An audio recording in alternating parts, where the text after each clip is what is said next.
조국 전 장관이 자신의 SNS에 검언유착의 데자뷰다 이런 제목으로 해서 글을 올렸는데, 근데 이제 저런 식의 의도라는 게 사실 그렇게 결말이 좋지 않거든요. 검언유착이랑 프레임 자체를 부정해야 되는데 제2의 그거라는 식으로 얘기하면은 제2의 용두삼이죠. 조 전 장관이 사건의 지난 과정을 복귀하면서 자기 정당성의 명분을 계속 쌓고 있는 것 같아요.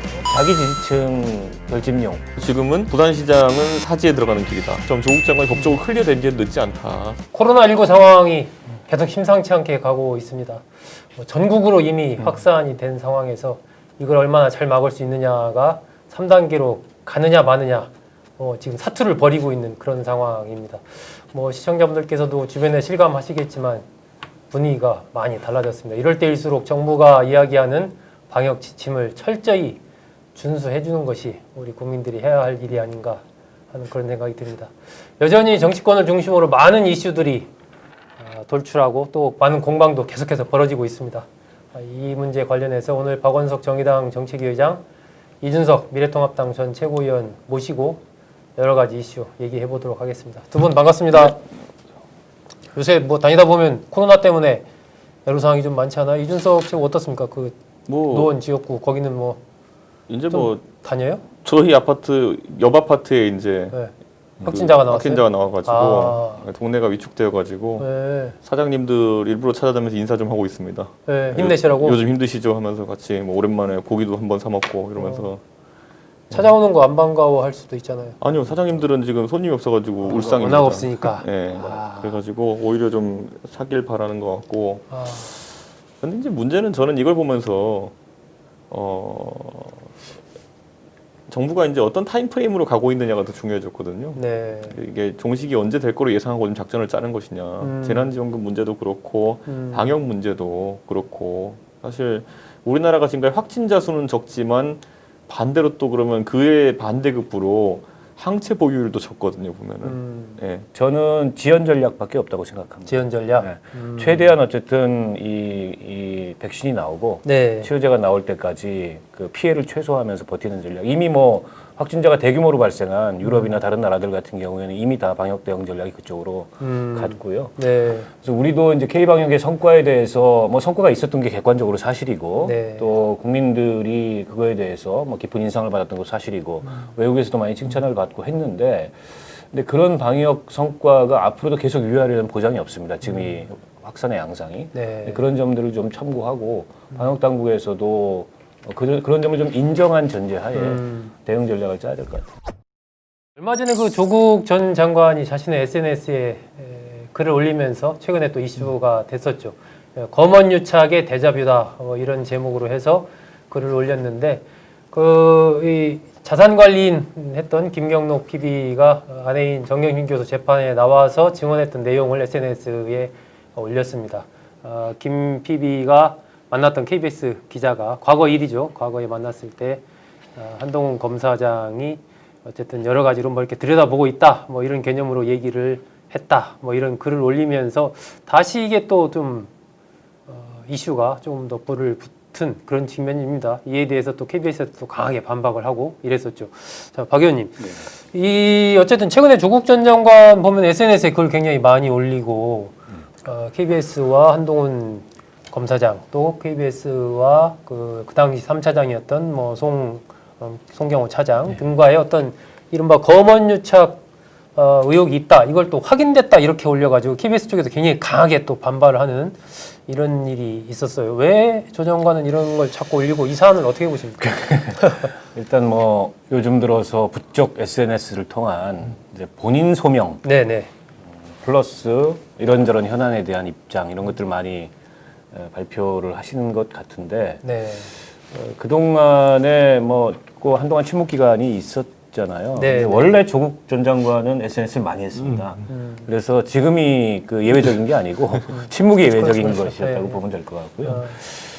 근데 이제 본인 사건을 어쨌든 여전히 수사 중이고 네. 또 재판 중이고 이런 사건을 계속 저렇게 여론화를 시도하는 게 바람직한 거냐. 뭐 본인은 뭐 정치적으로든 어쨌든 뭐 일부는 그 재판에도 영향을 미치고자 하는 의도가 있는지는 모르겠으나 근데 이제 저런 식의 의도라는 게 그다지 그렇게 결말이 좋지 않거든요. 보통의 경우는 재판할 때 그 재판 당사자가 막 이렇게 뭐 올리고 막 언론에 이야기하고 이런 경우가 많지는 않죠. 많지 않고 그 뭐 별로 그런 거 재판부는 좋아하지 않고. 네, 긍정적으로 보지 않습니다. 그리고 이번 그 이슈만 하더라도 좀 지난 일이고 네. 그러나 이건 이제 왜 본인이 다시 그 리뷰를 해봤는지는 모르겠습니다만 이걸 이제 검언유착 사건의 대자뷰다 이렇게 보는 건 좀 무리가 있어요. 왜냐하면 그 채널A 검언유착 사건은 어쨌든 그 이동재 기자라는 분이 굉장히 오바스러운 그 취재윤리를 벗어난 이런 취재를 해가지고 지금 일종의 이제 강요미수죄를 받고 있는 거잖아요. 네, 네, 네. 그리고 뭔가 사건을 만들어내려고 이런 거였고 지금 이 정황은 조국 그 전 장관이 쓴 내용을 그대로 인정한다고 하더라도 어쨌든 뭐 취재를 하다 보니까 취재 정보가 이러저러하게 필요했고 검사도 만나고 사건 관계자도 만나고 하면서 뭔가 그 사건 관계자로부터 좀 의미 있는 인터뷰를 끌어내기 위해서 얘기를 하던 중에 흘러나왔다라는 건데 일단 KBS는 김경록 PB한테 그런 얘기를 한 것 자체를 지금 부인하고 있어요. 그렇죠. 그냥 네. 지나가는 말로 그러니까 그쪽이 좀 심각하게 보는 것 같더라라는 정도만 얘기했다. 근데 이제 이걸 가지고 법정에서 진술을 한 거기 때문에 믿을 만하다. 네. 이렇게 이제 조국 장관은 주장을 하는데 근데 법정에서 진술한 걸 다 믿을 수 있나요? 그건 그럴 수는 없고 또 이분이 어쨌든 유죄를 받았어요. 네. 증거인멸로 인해서 집행유예를 받았고 김경록 PB가 예, 예. 예, 예. 어떻게 보면 정경심 교수로 인해서 그 유죄를 받은 거잖아요. 그렇죠, 그렇죠, 그렇죠. 근데 그 사람을 다시 이런데 호출을 하는 게 이게 이제 도의적으로도 바람직한가 이런 생각도 저는 일부 들더라고요. 그래서 이걸 가지고 뭐 검언유착이라는 그런 프레임을 여기다 씌우거나 또 이걸 이렇게 막 그 여론화하려는 건 그다지 별로 바람직해 보이지는 않고. 근데 저는 KBS도 그렇고 한동훈 그 검사장도 사실 좀 지금 자중해야 될 시점 아닙니까? 예. 그분도 수사를 받는 당사자 중에 입장에서. 한 명이니까. 예. 그리고 이 사건에 이 이슈의 당사자뿐만 아니라 어쨌든 채널A 검언유착 그렇죠, 사건의 그렇죠. 당사자니까. 근데 또 굳이 이걸 실명을 가지고 반박하는 인터뷰를 했어요. 그래서 거기도 작정한 것 같아요. 그러니까. 그래서 좀 그런 점들이 두루두루 아쉽다 이런 생각이에요. 예. 이채곤 어떻습니까? 그러니까 저는 그 전쟁을 벌일 수는 있어요. 그런데 전쟁? 한 번 이제 털렸으면은 퇴각은 빠르게 해야 됩니다. 네. 네, 가다가 뒤돌아서 가지고 이길 수 있겠나 이렇게 계속 뒤돌아보면 안 되거든요. 근데 검언유착이라는 프레임 자체가 이미 뭐 많은 국민들 입장에서는 용두사미로 끝났다는 걸 인지하고 있거든요. 네. 그런 상황에서 제2의 검언유착이 되면 제2의 용두사미죠. 그게 뭐냐면 지금 조국 장관은 말 그대로 혼자 앉아가지고 이것만 고민하고 있는 거예요. 내가 어떻게 SNS로서 뭘 어떻게 좀 변명을 하면은 내 명예가 다시 회복될까 고민하고 있는 건데 모든 국민이 이제 그래서 알아요. 조국 장관이 SNS 쓰면은 그런 의도로 썼겠구나라는 거 알거든요. 그렇기 때문에 저는 이제 부작용 나오고 있는 거다. 보면 알아요. 이제 보면은. 예. 그러니까 이런 상황 속에서 글쎄요. 조국 장관은 본인과 본인의 그 부인에게 적용되는 여러 가지 의혹이나 혐의점 같은 것들이 법적으로 우리가 속된 말하는 클리어, 그러니까 뭐 무죄가 나온다든지 아니면 상당한 부분의 사실관계가 지금까지 보도되었던 건 다르다. 그러면 본인은 명예를 찾을 것이고 언론은 비난을 받을 겁니다. 지금 한동훈 검사장이 뭘 사건을 위중하게 본다? 봐서 어쩔 건데, 봐서 뭐가 문제인데요, 그게. 그거를 기자가 찾아낸다고 뭐가 문제인데요, 그게. 그러니까 저는 항상 지금 이제 이 검언유착 프레임 걸려고 하는 사람들은 뭐 대단한 걸 이게 얘기하는 것처럼 하는데 그래서 어쩌다는 거냐라는 말에 대답을 못 해요. 네. 검언유착이란 프레임 자체를 부정해야 되는데 그 이미 용두사미 프레임을 들고 와가지고 제2의 그거라는 식으로 얘기하면은 제2의 용두사미죠. 지금 이게 이제 채널A 검언유착 사건하고 좀 다른 게 근데 그 사건은 그나마 녹취록이라는 물증이 있었어요. 근데 다만 그 녹취록을 어떻게 해석할 건가에 이제 차이가 굉장히 큰 건데 근데 이제 뭐 상식적으로 보면 그것만 가지고 검언유착이라 할 수 있겠냐. 이게 이제 그걸 다 녹취록을 읽어본 사람들의 상식적인 판단이고 또 뭐 카카오톡을 300번 주고받았다 이것도 그게 카카오톡을 우리 소국장님하고 저하고도 몇 차례 하잖아요. 그럼 그게 다 개별 횟수거든요. 근데 그런 걸 가지고 이제 검언유착을 하기 어렵기 때문에 지금 수사의 진도가 안 나가는 거잖아요. 특히 한동훈 검사장에 대해서. 근데 이번 이슈 같은 경우에는 그것도 없어요. 무슨 녹취록 같은 게 없습니다. 그냥 법정에서 했다는 말. 그 김경록 TV의 알릴레오에 나가서 진술? 유시민 인터뷰했던 이사장하고 거? 인터뷰했던 내용 이거밖에 없고 후배라는 사무실에서 후배라 또 다른 후배라는 사람 사무실에서 만났다는 정황 이거밖에 없어요. 네, 네. 근데 그거 가지고 검언유착이라고 하는 거는 좀 너무 무리한 비약이죠. 아니 그렇게 법정 진술을 다 증거로 삼을 것 같으면 최순실 씨는 법정관 나는 죄가 없다 그랬는데 죄가 없는 겁니까 그러면? 그러니까 이게 저는 무슨 뭘 하자는 건지 잘 모르겠어요 이게. 그 KBS 법조팀이 24일 날 강하게 그 조 전 장관이 SNS에 올린 글을 반박을 했습니다. 이건 김경록 PB의 그냥 억측 주장일 뿐이다. KBS 그 당시 법조팀은 뭐 한동훈 검사장이나 그 송경호 당시 3차장 검사나 그 시점에 만나거나 통화한 적이 없다. 그리고 김경록 PB한테 KBS 기자들이 그렇게 말한 적도 없다. 이렇게 반박을 했습니다. 그래서 그 공방이 계속 이어지고 있고 KBS 쪽에서는 오히려 조 전 장관을 또 공세를 펼치기도 했죠. 지난번 청문회 때 조 전 장관이 오촌 조카가 이른바 코링크 등등 이런 것과 관련이 없다라고 했는데 지금 보면 오히려 그걸 주도적으로 운용한 것이 조카로 드러나고 있지 않느냐. 그거에 대해서 사과해라. 뭐 이렇게 얘기를 했어요. 이 KBS 쪽에서의 반응 이건 뭐 어떻게 보십니까? 그러니까 뭐 KBS도 화가 났겠죠. 그러니까 청문회 때 그 조카는 PB하고 관련이 없다. 그 프라이빗 그 뱅크하고 근데 관련이 있는 걸로 확인이 됐잖아요. 네, 그렇죠. 사실상 주도한 거고 네, 네. 펀드를. 근데 이제 조정 장관의 답변은 나는 정말 몰랐고 당시에 나는 네, 몰랐다. 그죠? 그때 내가 위증이나 거짓말을 한 게 아니고 몰라서 그렇게 대답한 거다. 그렇죠. 뭐 알고 속이는 게 거짓말인데 네. 나는 몰랐다라는 거죠. 그랬을 수도 있어요. 근데 이제 당시에 워낙에 확신에 차서 전혀 관련이 없고 뭐 부인은 물론이거니와 오촌 네, 조카도 네. 관련이 없다 얘기했기 때문에 그게 과연 이제 몰라서였냐 아니면은 뭐 위증이냐 이건 이제 논란이 있을 수밖에 없는 거고. 그러니까 저는 자꾸 이게 이제 조 전 장관이 본인의 지난 그 사건의 지난 과정을 복귀하면서 이게 자기 정당성의 명분을 계속 쌓고 있는 것 같아요. 근데 이걸 이제 객관적이고 중립적이고 뭐 국민적인 여론에 의해서 평가받겠다는 게 아니고 진영 내에서 평가받으면 된다. 그래서 뭐 지지자들도 있고 팔로워도 있고 이런 분들은 과거에 이제 서초동 앞에서 이 뭐 조국 수호 집회했던 조국 수호 집회도 했고 그러니까 이분들의 지지와 또 이분들의 관심과 네. 이분들로부터의 이제 거봐라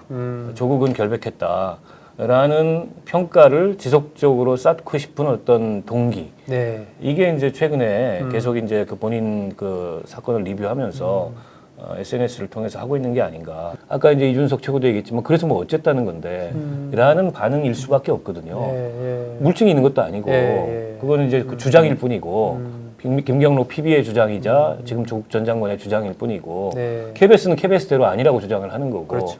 물증이 뭐, 없으니까. 네, 어쩌자고 뭘 저걸 지금 아니 그리고 얘기를 하나 이런 생각이 들거든요. 네. 근데 그런 점으로 미뤄왔을 때 이거는 이제 자기 지지층 결집용, 자기 지지층으로부터의 정당성과 또 본인 인정받기 위한 사건에 대한 관심 네. 이것들을 계속 그 유지하기 위한 어떤 동기 이게 아닌가 싶습니다. 그러니까 제가 계속 하지만은 그래서 만약에 진짜 한동훈 검사장이 뭐 가벼운 자리에서 야 그 문제 심각하더라 이렇게 얘기했다고 해가지고 뭐가 문제냐고요 그게. 그러니까 사실이라고 해도 문제 안 돼요. 그 이준석 최고는 이 조 전 장관 뭐 최근에 보면 다시 대선 출마할 수도 있다 막 이런 얘기도 나오던데 조 전 장관의 최근 여러 가지 행보 이런 것들이 혹시 정치적인 뭐 그런 여러 가지 향후의 움직임이나 이런 것과 좀 관련이 있다라고 보시나요? 어떻게 보시나요? 그 조국 백서라는 책이랑 조국 흑서라는 책이 나와 있는데 네. 예, 그 조국 백서라는 책이 뭐 베스트셀러에 올랐다. 뭐 백서는 이런 지지자들이 낸 거고 흑서는 진중권 든 예. 비판하는 분들이 낸 거죠. 그래가지고 뭐 혹시 조국 장관이 거기에 대해서 오판을 하실 수 있지 않을까 이랬는데 오판이라면 뭡니까? 그러니까 뭐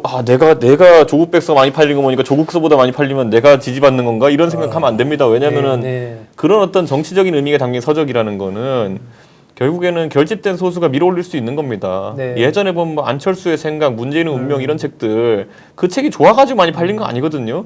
지금 책방 가보면 그 책 다 1,000원에 지금 중고책 나와 있어요. 지금 가장 중고가가 싸요 책 중에. 그게 왜 그러냐면 그거는 조직적으로 그런 밀어올린 수치들이거든요. 그러니까 저는 그런 의미에서 그 조국 장관이 물론 뭐 본인이 어떤 생각을 갖고 있는지 모르겠으나 혹시라도 다가오는 뭐 부산시장 타이밍이라든지 네. 아니면 그에 따른 보궐선거 아니면 또 그에 따른 뭐 이후에 뭐 대선이라든지 이런 역에서 역할을 하고자 하는 의도로 이렇게 하는 거라 그러면은 또 아까 말씀드린 것처럼 조국 장관이 법적으로 클리어된 지는 늦지 않다. 그리고 무엇보다도 지금은 적어도 부산시장은 사지에 들어가는 길이다. 제가 오히려 저희 이제 국장님 방송하면서 네. 조국 장관이 총선에 차라리 부산에 출마하는 거는 그건 여러 차례 가능하다. 얘기했었죠, 예, 그 그건 당시에. 가능하다. 그거는 만약 당선되면 수사 중이고 이랬지만은 본인의 명예를 회복할 수 있다. 실제로 그리고 그 국면도 잦아들 것이다. 실제로 황운하 의원 같은 경우에 논란이 많았지만 그냥 당선되고 나서 그냥 조용하잖아요 보면은. 네. 그러니까 저는 그런 어떤 걸 노리는 건 모르겠으나 지금같이 뭐 300개 중에 250개 중에 한 개 지역구가 아니라 큰 판이 벌어지는 대구나 아니 부산이나 부산. 서울 아니면 뭐 대선 이런 데 노리는 거는 본인의 치부를 다시 드러내는 꼴밖에 안 된다. 이렇게.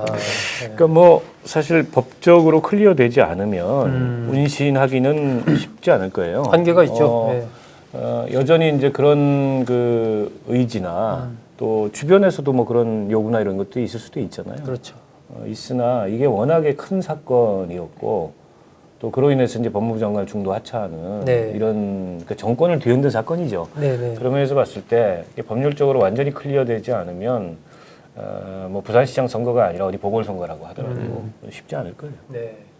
아마 조국 전 장관 앞으로도 여러 가지 SNS를 통해서 본인의 목소리를 적극적으로 내지 않을까 이렇게 예상이 됩니다. 조국 전 장관의 미래는 과연 어떻게 될까요?